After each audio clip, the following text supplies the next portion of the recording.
Hello everyone. Niya na po ko diri sa kusina no, magbuhat na po ta og kuba. So, muni siya ang kuba. Okay? Inani ra ni siya.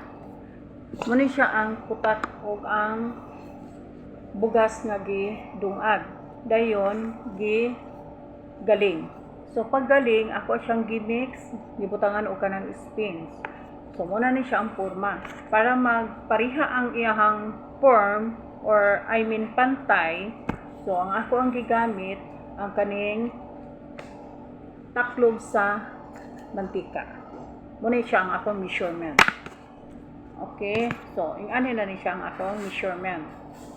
Naglingin-lingin ako daan. So, kung mana na ako siya kuha sa measurement, so, ato ani siyang lingin-linginon. Tuyok-tuyok-tuyokon. Tuyok-tuyok-tuyokon. Kung magtuyok, ato ani siyang abutasan.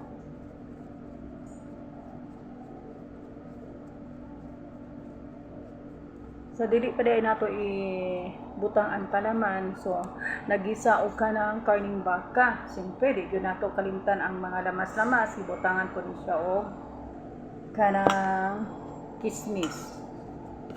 Okay? So, na siya ibutas. So, diri nato ibutang ang palaman na karning baka nga gigisa. Dayon, ato ani siyang close. So, kailangan jud nato na siya itarong og close. Para sa ato ang pagtuyok-tuyok, dili na siya bungkag or dili nato makita ang iyahang open. So, tuyok pa more, tuyok pa more, tuyok pa more. Okay, ato na ni siyang para dili malagkit ang imuhang kamot sa pagtuyok-tuyok. So, need nato na siya butangan og mantika. So, ato siyang hapyod-hapyodon. Hapyod-hapyodon, hapyod-hapyodon. Okay, sa paghapyod-hapyod, so siyempre makita na nimo nga naa siya form na siya no. Na-form na siya.